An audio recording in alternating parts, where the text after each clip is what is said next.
सोचो समझो इन काल परिस्थितियों को, जिन परिस्थितियों में आप जीवन जी रहे हो, आप चारों तरफ से ग्रसित होते चले जा रहे हो। एक न एक दिन समस्याएं आपको भी ग्रसित करेंगी। मगर हमारे अगर सोचो कि बाहर से कोई मदद कर देगा, भक्ति मानव कल्याण संगठन का इसलिए गठन किया गया है, लड़ने के लिए नहीं, लड़ाने के लिए नहीं, मगर स्वाभिमान के साथ खड़े होने के लिए। संगठन का गठन इसलिए किया गया है कि जिस समाज को खोखला कर दिया गया है, जहां नास्तिकता का प्रवेश हो चुका है, अनीति अन्याय अधर्म का प्रवेश हो चुका है, जहां के बच्चे भटक चुके हैं, वहां घर घर जा जा करके मां की आराधना सिखाओ, उन्हें संस्कारवान बनाओ, उन्हें नशा मुक्त कराओ, उन्हें चेतनावान बनाओ, उन्हें धर्म राष्ट्र की रक्षा का पाठ पढ़ाओ। भक्ति मानव कल्याण संगठन का गठन इसलिए किया गया है क्योंकि मैं जानता था कि बाहर ऊपरी चीजों से इनमें परिवर्तन नहीं आएगा। एक विशाल संगठन खड़ा करना पड़ेगा जो अपना सर्वस्व न्यौछावर करके अपने समाज की रक्षा के लिए तत्पर हो जाए। और रक्षा करने के लिए हमारा सबसे पहला कार्य होता है कि हम अपने समाज के पतन को रोकें, समाज को नफा न करने दें। नफा करने वाला समाज अपनी क्या रक्षा करेगा? कैसे विवेकवान बनेगा? समाज को नफा मुक्त कराएं, उन्हें संस्कारवान बनाएं, उन्हें अपनी आत्मा की जननी से जोड़ें। माता भक्ति आदि शक्ति जगत जननी जगदम्बा ही हमारी और आपकी जन जन की आत्मा की जननी है। कौन पढ़ाएगा इस पाठ को कि हमें प्रोभरों के अन्य देवी देवताओं की हम सभी का सम्मान करें। सभी जिस काल परिस्थिति में हुए हैं, उस काल परिस्थिति में मानवता की रक्षा के लिए उपस्थित हुए हैं, हमें उनका सम्मान करना चाहिए।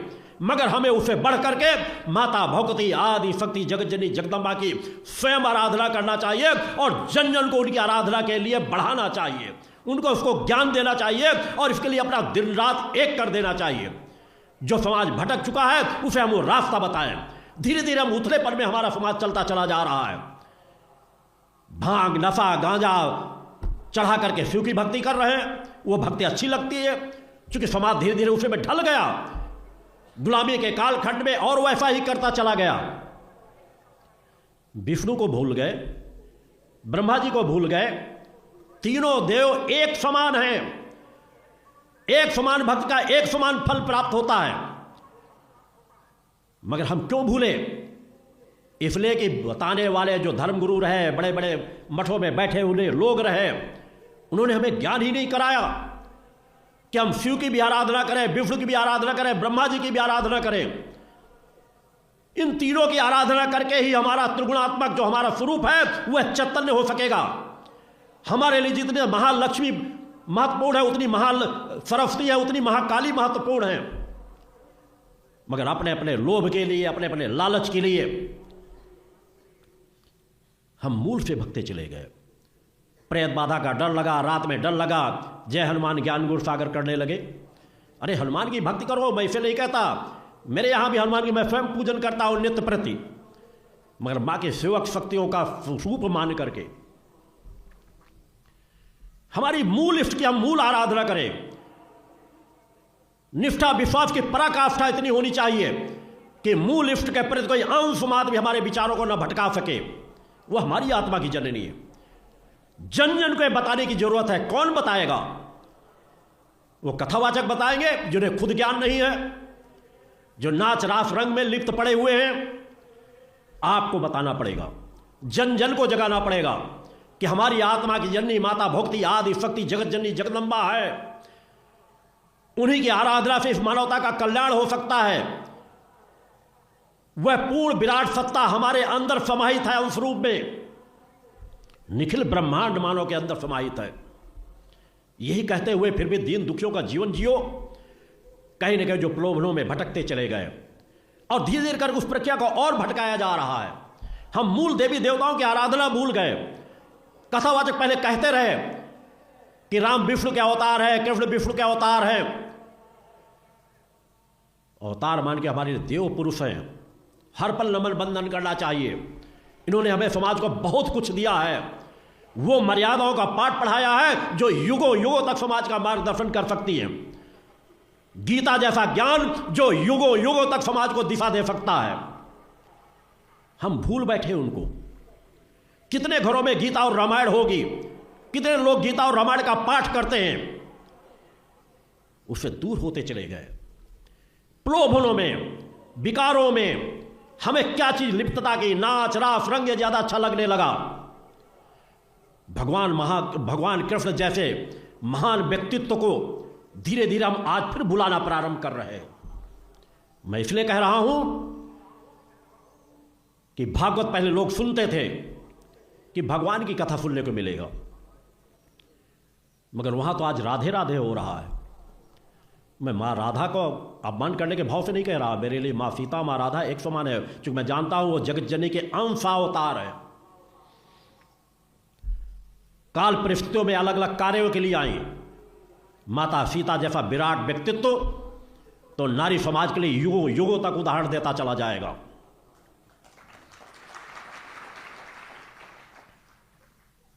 जितना रामायण में घुसोगे तुम्हें पता चलेगा उनके एक एक पात्र की कितनी बड़ी विराटता थी, कितनी सामर्थ्य लिए हुए थी कि उनके विचारों में चले तो समाज आज पतन के मार्ग में जा ही नहीं सकता था। त्याग वैराग की प्रतिमूर्ति, साहस और पराक्रम की प्रतिमूर्ति। वाल्मीकि रामायण को ही पढ़ लिया करो। हर समाज का हमारे यहां सबदा सम्मान हुआ है। धीरे धीरे करके गुलामी के कालखंड में वो चीजें, छुआछूत की चीजें बढ़ती चली गई। समाज को खंड खंड करने के लिए उसे परिस्थितियां निर्मित की गई। वाल्मीकि के समाज के थे, वाल्मीकि थे, ऋषि थे, बड़े बड़े ऋषि जो ब्राह्मण थे, क्षत्रिय थे, उनके शिष्य थे। वाल्मीकि रामायण का पूरा विस्तार से पढ़ा करो, सुना करो, तुम्हें ज्ञान होगा कि उसमें समाज की सभी व्यवस्थाओं के विषय में इतना सटीक वर्णन किया गया है जिसको देख करके, सुन करके बच्चों के जीवन में कभी भटकाव नहीं आ सकता। मगर आज इससे उल्टा हो रहा। हमारे कथावाचक समाज के अंदर जागृति नहीं पैदा कर रहे। समाज की नियुक्त उनको अपनी संस्थाएं चलाना है, अपना वैभव दिखाना है। उद्योगपतियों के गुलाम बने हुए, जो उद्योगपति ही कथा कराते हैं और पैसा देते हैं, बस उनको रास रंग के गीत गाने चाहिए, उनको नाचने का मौका चाहिए। पूरा कथावाचकों का कार्यक्रम में उसी दिशा में मुड़ता चला जा रहा है। राधा कृष्ण कहते थे, अच्छा लगता था, मगर अब राधे राधे कृष्ण भूल गए और धीरे धीरे 150 सालों बाद कृष्ण के अस्तित्व को भुला बैठेंगे और राधे राधे ही सब कुछ नजर आएगा। जो दिखता है वही लोग सही मान बैठते हैं। आगे आने वाली पीढ़ी क्या देखेगी? जो सोशल मीडिया में चल रहा है कि राधे सर्वशक्तिमान सत्ता हैं, विराट सत्ता हैं। मैं हर मंच से कहता हूं, राधे फिर माता आदि शक्ति जगत जननी जगदम्बा की अंशावतार है, विराट सत्ता नहीं है। भगवान कृष्ण ने वो अपना खुद एक श्राप भोगने के लिए इस धरती पर आई थी। भगवान कृष्ण कहीं लिप्त नहीं थे। भगवान कृष्ण ने उनके साथ कितना समय वक्त गुजारा होगा? भगवान कृष्ण ने कितनी कितनी लड़ाइयां लड़ी, कितना मार्गदर्शन समाज को दिया, कितने राजाओं का मार्गदर्शन किया, कितने लोगों को सत्य का ज्ञान किया, किस विराट व्यक्तित्व के मालिक थे, किस तरह दैवी शक्तियां उनके पास मौजूद थी। इसका कहीं वर्णन नहीं होता। भगवान कृष्ण की विराटता को कहीं नहीं बताया जाता। अरे माता सीता की विराटता को बताते तो अच्छा लगता कि उन्होंने पूरा जीवन ही गंवाया है उस विराट अपने कर्म पथ पर बढ़ करके।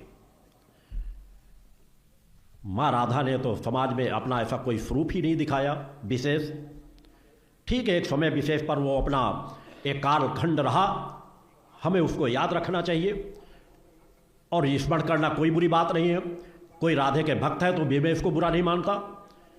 हम तो कंकड़ पत्थरों को भी पूजने वाले सनातनी हैं। कोई नदी को पूजते हैं, कोई पीपल को पूजते हैं, कोई बरगद को पूजते हैं, कोई किसी को पूजते हैं।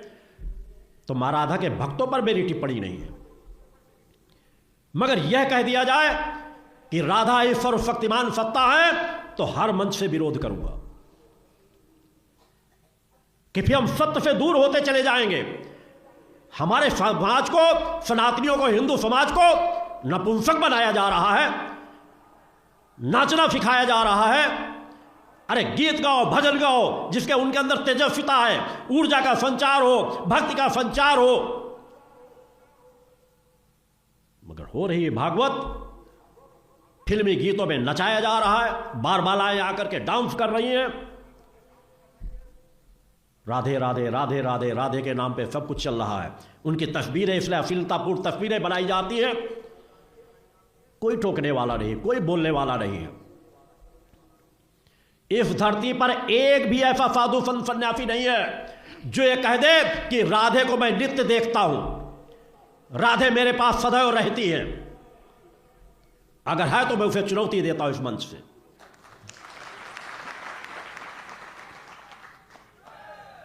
किस दिशा में हमारे समाज को ले जा रहे हो? समाज को साहस और पराक्रम पैदा करो, जागृत पैदा करो। अगर बताना है तो भगवान श्री कृष्ण के बारे में बताओ, बताना है तो मर्यादा पुरुषोत्तम राम के बारे में बताओ, बताना है तो माता सीता के बारे में बताओ, जिनका उदाहरण नारियों के लिए एक रास्ता दे सकता है, पुरुषों के लिए एक मार्ग प्रशस्त कर सकता है। समाज को किस दिशा में बढ़ता चला जा रहा है?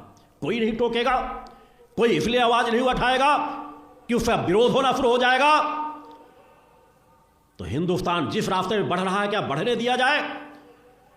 सभी साधु संत सन्यासी एक पलड़े पर खड़े हो जाए मेरा विरोध करने के लिए, तब भी मैं सत्य बोलना बंद नहीं करूंगा। बोलो गुरुदेव भगवान की जय। क्योंकि मैं सत्य की रक्षा के लिए आया हूं, धर्म की रक्षा के लिए आया हूं। मैंने अग्निपथ का चयन किया है, मैंने फूलों की सेज नहीं मांगी। बोलो गुरुदेव भगवान की जय। 2.5 से 3 घंटे मात्र 24 घंटे में नींद लेता हूं। कितने साधु संत सन्यासी योगी होंगे जो जितने समय मैं जगता हूं सुबह प्रातः जगते हो? 2:30 बजे नित्य प्रातः जगता हूं।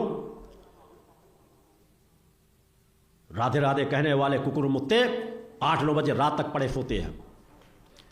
अधिकांश कथावाचकों की बात करता है, 10% कथावाचकों को अगर छोड़ दूं, उनके जीवन में कोई परिवर्तन नहीं होगा और कहेंगे भागवत सुन लो तुम्हारा कल्याण हो जाएगा। जब सुनाने वाला ही साधक प्रवृत्ति का नहीं होगा, तपस्वी नहीं होगा, तो समाज में क्या परिवर्तन आएगा? समाज धीरे धीरे पतन के मार्ग में चलता चला जा रहा है। कोई अजमेर दरगाह में जाके चादर चढ़ाने जाता है। जो हमारे हिंदुओं को कत्ल करने वालों का समर्थक था, आया ही था इस्लाम के विस्तार के लिए, और शुरुआत से ऐसा इसी तरह वहां के हिंदू और मुसलमानों के एक साथ मोड़ा गया कि हिंदू भी जा जाकर के वहां चादर चढ़ाना शुरू कर दिए। धिक्कार होना चाहिए। जिन लोगों के वजह से हमारे हजारों हजारों पूर्वजों का कत्ल किया गया, आज वहां जाके हम सर झुकाते हैं जाकर के। साईं जो एक मुसलमान फकीर था, आज उसके घरों में हिंदू के लोग अपने अपने घरों में रख करके उसकी पूजा आराधना करते हैं। मैं कोई पूजा आराधना कर रहा हूं, मना नहीं करता, मगर जब सनातनी हिंदू समाज के लोग भी पूजा पाठ करेंगे एक मुसलमान फकीर की, तो उन्हें एहसास जरूर कराना चाहूंगा कि साईं से ज्यादा हजारों हमारे ऋषि मुनि रहे हैं जिनके किसी पलड़े में साईं नजर नहीं आएंगे। विश्वामित्र, अत्रि, पुलस्त, कणाद जैसे ऋषियों को हम भूल गए, भरद्वाज जैसे ऋषियों को भूल गए, वाल्मीकि जैसे ऋषियों को भूल गए। हमने उनकी मूर्तियां को अपने मंदिरों पर स्थापित की। धीरे धीरे उनकी मूर्तियां स्थापित की जा रही हैं। यह पूरा विदेशी एक नेटवर्क कार्य कर रहा है कि धीरे धीरे इसी तरह संस्कृत को नष्ट किया जाता है कि तुम भाईचारे की बात करते रहो और वो गला काटते रहेंगे। साईं की स्थापना करो कि हाँ वो हिंदू मुस्लिम के सब भाईचारे के एक प्रतीक थे। अरे ऐसे प्रतीकों को मैं पैर से ठोकर मारता हूं। हमें नहीं चाहिए ऐसे प्रतीक जो हमारे हिंदुत्व को नष्ट कर दे, हमारे सनातन को नष्ट कर दे। जिसको मेरा विरोध करना हो करें। मैं ताकत के साथ खड़ा हूं माता आदि शक्ति जननी जगदम्बा की। अगर किसी के पास ताकत है तो उस शक्ति का सामना करें। बोलो गुरुदेव भगवान की जय। तंत्र मंत्र योगी यति मुनि सभी को चुनौती देता हूं कि आओ मां की शक्ति को एहसास करो, योगी राज शक्ति पुत्र की शक्तियों का एहसास करो। मैं जो करने आया हूं उससे समझौता नहीं करूंगा। बोलो गुरुदेव भगवान की जय। धर्म की रक्षा के लिए आया हूं, धर्म की बात करूंगा, धर्म का कार्य करूंगा। समाज को जगाने के लिए आया हूं, समाज को जगाऊंगा, दिन रात एक करूंगा, जीवन का अंतिम सांस खपा दूंगा। बोलो गुरुदेव भगवान की जय।